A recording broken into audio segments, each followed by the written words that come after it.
the 5. Well, how long can the United States survive if half the country is getting some kind of check from the government? Now, we have new stats that show that 49.1%, it's almost 50% of the U.S., is getting government assistance in some form. Eric, it's troubling because this is the way that Greece went, right? Now, the question, if you read the story a little bit more, it says a lot of the reason for this is families are becoming multi-generational.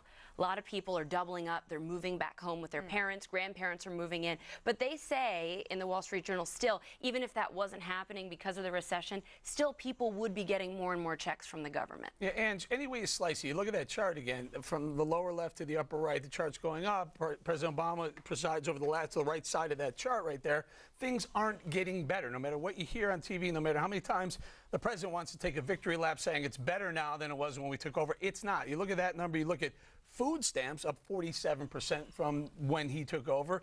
$80 billion in food stamps, more Americans on food stamps, more Americans in poverty now than when he took over. You can't take a victory lap for the economy and then look at charts like that. And Dana, when you look at the numbers, Social Security is set to exhaust in 2033. Medicare set to go bankrupt in 2024.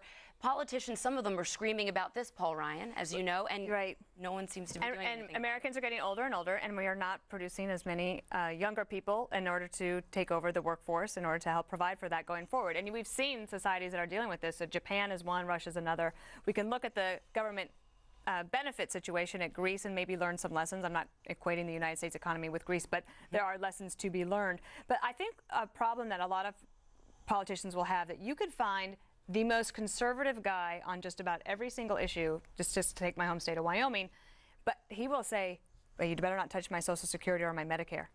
And we can't solve any of these problems if people aren't willing to come to the table and not be scared off by scare tactics in an election year. What about that, Bob? Because you talk about that a lot. Even though it might be the right thing to do, it's nuclear for anyone in politics to mention, as Dana pointed out, touching Social Security.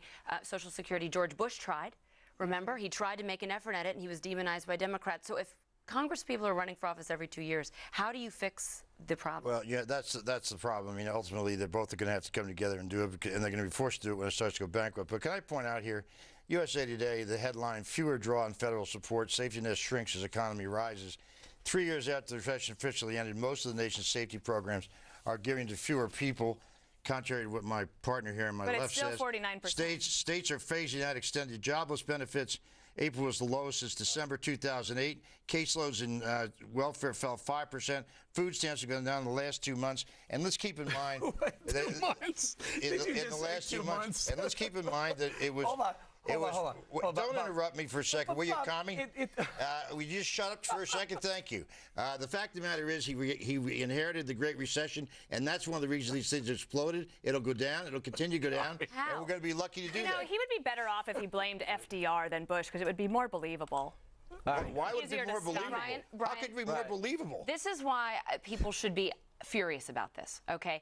Because in Detroit, they're saying now they have budget issues, so they're going to downsize on their street lights. Great. I'm going to go into the inner city without lights now. They're going to be left in the dark. California's trying to tax cigarettes. They're talking about legalizing drugs. All these regressive, punitive taxes. Because they made bad decisions. We have to suffer. We have clues. Number one, you two need an intervention. Number two, the clues are Indiana, New York, under Governor Cuomo, I believe Wisconsin, and Ohio. Well, Ohio's getting there. I'm not sure how this whole thing's going to fall out. You need a governor who's not going to be that concerned about his next term to go in there and say, this is the money, this is the deal. You can recall me if you want, but I'm going to continue to tell you this is the deal. But as unemployment goes down in Wisconsin, as Indiana stands on its hind legs, and now New York is finally getting its feet underneath them, I think people are saying, wow, show some courage. The answer here is the overwhelming percentage of this is Social Security and Medicare. We know that. Everybody's known that. And until these guys, both Democrats and Republicans, show courage, and I'll give Bush credit for going out and trying to do it, we will not resolve this. The rest of it is chump change. But you won't give Paul Ryan credit, too?